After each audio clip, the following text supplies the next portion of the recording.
La historia de un psicólogo.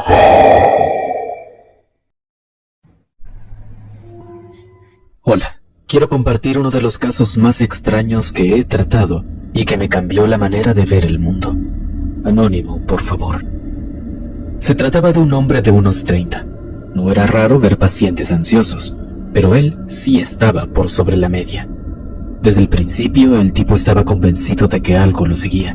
No era el clásico "me siento observado", era más intenso. Decía que una entidad, algo que no podía ver, lo perseguía constantemente.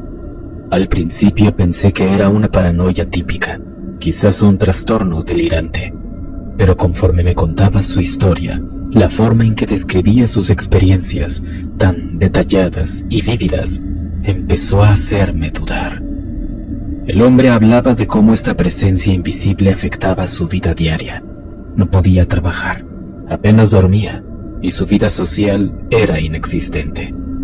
Lo que más me llamó la atención fue la constancia de su relato, sin cambios ni exageraciones. Era como si realmente creyera cada palabra que decía. En las primeras sesiones, mi enfoque fue intentar encontrar una explicación lógica. Traté de buscar patrones en su comportamiento, algo que pudiera indicar un desencadenante psicológico. Pero mientras más hablaba con él, más me costaba mantener mi habitual escepticismo. No era solo lo que decía, era cómo lo decía, con un miedo genuino que no podías fingir. Con cada sesión, empecé a observar cosas pequeñas pero extrañas. Cosas que podrían ser coincidencias pero que empezaron a sumarse. Una vez, durante una sesión, la luz comenzó a parpadear sin razón aparente. Esto nunca había sucedido antes. En otra ocasión, algunos objetos en mi oficina se cayeron sin que nadie los tocara. Racionalicé cada evento, atribuyéndolos a fallos eléctricos o corrientes de aire, pero en el fondo, una parte de mí comenzaba a dudar. En una de nuestras últimas sesiones, cuando parecía que estábamos avanzando hacia una resolución, mi paciente compartió algo nuevo que me dejó perplejo. Dijo que a pesar de todo el progreso, seguía viendo algo en su casa. Según él, había figuras oscuras que se asomaban detrás de las paredes o puertas semiabiertas. Lo describía con un detalle sorprendente, y su miedo era real. Afirmaba que estas apariciones eran diferentes, que no se sentían como parte de su imaginación. Este nuevo desarrollo me desconcertó. Como profesional quería creer que todo tenía una explicación lógica y que con el tiempo todo encajaría en el modelo de ansiedad y estrés que habíamos estado explorando. Pero algo en la forma en que mi paciente describía estas visiones me hacía dudar. No podía descartar completamente la posibilidad de que hubiera algo más en juego, algo que ni la psicología ni la ciencia podían explicar fácilmente. Me encontré reflexionando sobre el caso, incluso fuera del consultorio. La idea de que pudiera existir algo más allá de nuestra comprensión racional empezó a ocupar mis pensamientos. Recordé casos históricos y teorías sobre fenómenos paranormales que había descartado como meras supersticiones. Pero ahora, frente a la insistencia y el miedo real de mi paciente, no podía evitar preguntarme si había algo que estábamos pasando por alto. En nuestro último encuentro hablamos sobre cómo continuar con su vida, enfrentando sus miedos. Le sugerí seguir con terapia y considerar la posibilidad de buscar ayuda adicional si las visiones persistían. Sin embargo, en lo más profundo de mí sabía que este caso no estaba cerrado. Había algo en la forma en que mi paciente miraba por encima del hombro, como si esperara que algo apareciera en cualquier momento detrás de él. Y eso me inquietaba. Al cerrar el caso me quedé con una sensación de inacabado. Sí, habíamos hecho progresos significativos en muchos aspectos, pero la insistencia de mi paciente en que había algo más, algo real y tangible en su hogar, me dejaba con dudas. Quizás había aspectos de la mente humana o del mundo que aún nos quedan por entender. Gracias por leer mi historia. Sueños proféticos. Como podrás imaginar, en mi trabajo como psicólogo he escuchado de todo. Pero hay veces que te encuentras con ciertas historias que, aunque no lo parezcan, son mucho más profundas y oscuras. Así me pasó con uno de mis pacientes recientes. un hombre de unos 30 y tantos años con una vida normal. Pero este hombre tenía algo que lo hacía diferente. Estaba convencido de que sus sueños le mostraban pedacitos de su futuro. La primera vez que vino a mi consulta, lo vi como cualquier otro paciente. Se veía cansado y preocupado. Me contó que estaba teniendo sueños extraños, tan claros y detallados que parecían reales. Pero no eran pesadillas ni nada por el estilo, sino sueños sobre cosas comunes del día a día, detalles pequeños de su vida. Lo curioso era que, según él, esos detalles luego pasaban de verdad. Al principio pensé que estaba estresado o que tenía alguna obsesión con controlar su vida. Le pregunté sobre su trabajo, su familia, su salud. Buscaba alguna pista que me ayudara a entender qué estaba pasando. Pero toda su vida parecía normal, nada fuera de lo común. Continuamos con las sesiones semanales, y cada vez que venía, me contaba sus últimos sueños. Eran cosas simples como soñar con una conversación específica con un amigo, un problema menor en su casa, o incluso un plato que iba a comer. Cada vez que nos veíamos me aseguraba que esos sueños se habían hecho realidad, que esos pequeños detalles habían pasado tal cual los había soñado. Empecé a tomar notas detalladas de lo que me contaba, aunque en mi mente seguía siendo escéptico. ¿Cómo podían unos sueños tan triviales ser premoniciones? ¿No sería que daba demasiada importancia a las coincidencias? Pero mientras más lo escuchaba, más me daba cuenta de que él realmente creía en lo que decía. Había una sinceridad en su voz que me hacía difícil descartar sus palabras completamente. Recuerdo una sesión en la que me contó un sueño sobre perder las llaves de su casa. Algo tan simple y cotidiano. Me dijo que en el sueño se veía buscándolas desesperadamente y que al día siguiente exactamente lo mismo ocurrió. Cierta semana en la consulta algo cambió. El paciente llegó como siempre, pero esa vez me dijo algo que me dejó helado. Me contó que había soñado conmigo, algo que nunca había pasado. En su sueño, yo estaba en la estación del metro, apurado y distraído, y de repente me caía por las escaleras. Me describió la escena con tantos detalles que era como si él hubiera estado allí viéndolo todo. La verdad me tomó por sorpresa. Hasta ese momento sus sueños siempre habían sido sobre su vida, sus cosas. Nunca me había incluido a mí en ellos.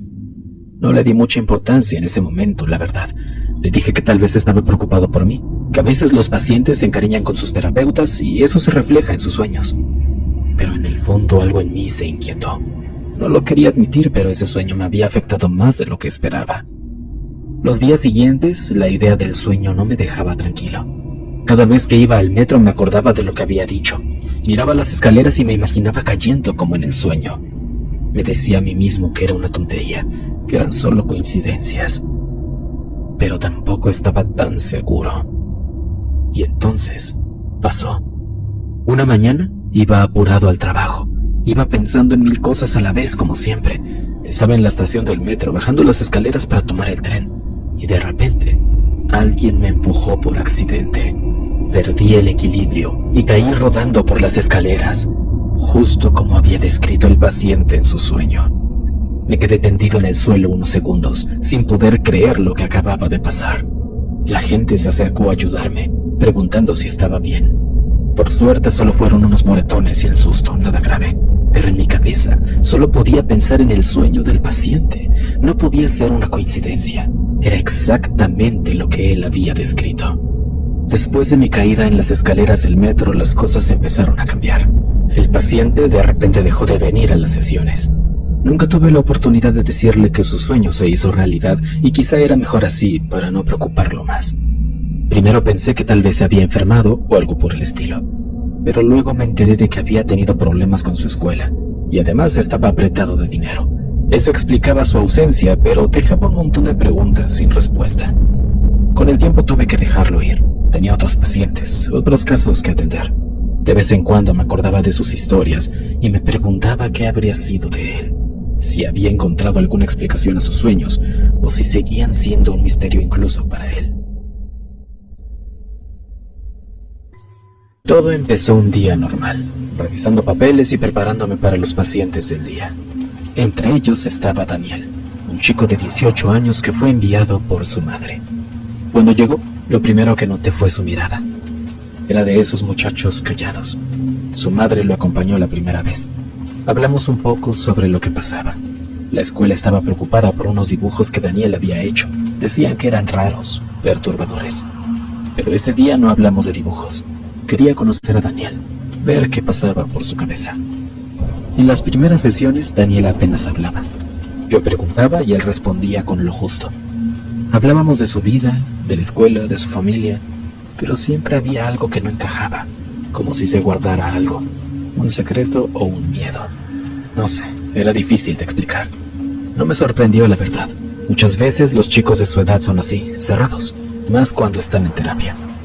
Con el tiempo Daniel se fue abriendo un poco, no mucho, pero algo es algo. Me contaba de sus cosas, de cómo se sentía en la escuela, de sus amigos, pero siempre había algo detrás, algo que no decía. Yo no presionaba, sabía que estas cosas toman su tiempo. La confianza no se gana de un día para otro y menos en terapia. Lo que más me llamaba la atención era cómo cambiaba el tema cada vez que rozábamos algo más personal, más íntimo de su pasado. Recuerdo que una vez le pregunté directamente sobre los dibujos. Quería saber qué pensaba, qué sentía cuando los hacía, pero se cerró completamente. Cambió de tema y no hubo forma de volver a ello. Eso me dejó pensando. En mi experiencia, cuando alguien evita tanto un tema, suele ser porque hay algo importante ahí. Con Daniel las cosas iban despacio. A veces parecía que avanzábamos, que empezaba a abrirse, pero luego, como si se diera cuenta de lo que hacía, volvía a cerrarse. Así pasaron las semanas. Sesiones que a veces parecían más de lo mismo, pero en esta profesión la paciencia es clave. No puedes forzar las cosas. Cada persona tiene su tiempo y como terapeuta tienes que respetarlo. A veces solo estar ahí, escuchar, es lo más importante que puedes hacer.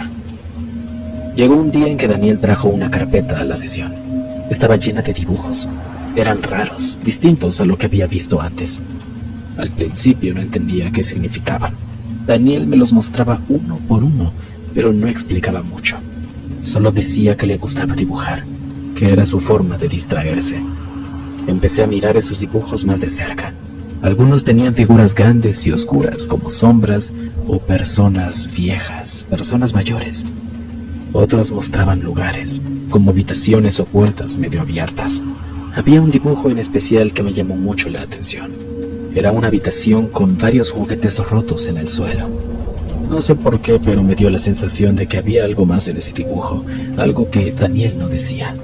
Cada sesión Daniel traía más dibujos, y yo empezaba a notar más cosas, como que había patrones, cosas que se repetían. No solo eran dibujos, parecían contar una historia, pero una que no estaba clara. Algo sobre esas figuras grandes, esa sensación de miedo que daban me hacía pensar. Y con el tiempo, empecé a unir los puntos. Los dibujos no eran solo imágenes, eran como pedazos de algo que Daniel no podía decir con palabras, como si su mente estuviera tratando de decir algo que no podía expresar de otra forma. Una parte de mí no quería creerlo, pero otra sabía que tenía que enfrentarlo. Los dibujos de Daniel estaban mostrando algo de su pasado, algo que lo atormentaba, pero aún no sabía qué era. Necesitaba entender mejor, necesitaba ayudarlo a entender. Eso me llevó a la siguiente fase. Tenía que hablar con Daniel sobre esos dibujos, sobre lo que significaban. Llegó el momento en que no podíamos evitar más el tema. Empecé a hablar con Daniel sobre ellos, tratando de ser lo más cuidadoso posible. Le pregunté qué sentía cuando los hacía, qué pensaba. Al principio evitaba responder, pero poco a poco comenzó a abrirse. Un día, después de hablar un rato sobre un dibujo en particular, Daniel se quebró. Empezó a llorar, algo que no había hecho en ninguna sesión. Fue ahí cuando lo dijo. Confesó que había sido violentado físicamente por años cuando era más chico por su padrastro de aquel entonces. Eso me impactó, aunque una parte de mí ya lo sospechaba por los dibujos. Ese día fue clave. A partir de ahí las sesiones cambiaron. Ya no eran solo charlas, ahora trabajábamos en entender y procesar lo que le había pasado. Daniel empezó a hablar más del abuso, de cómo lo había afectado. Los dibujos se convirtieron en una herramienta para ayudarlo a expresar lo que no podía decir con palabras. Fue un proceso duro. Había días buenos y días malos. Algunos días Daniel parecía avanzar y otros retroceder, pero seguíamos trabajando. Con el tiempo empezó a entender mejor lo que le había pasado y cómo eso había influenciado su vida. En fin, Mi trabajo con Daniel me enseñó mucho. Me mostró cómo el trauma puede esconderse detrás de cosas tan simples como dibujos. Me hizo ver la importancia de escuchar, de ser paciente. La terapia no era solo hablar, era también entender los silencios, las cosas que no se decían. Suscríbete al canal de Historias del Más Allá.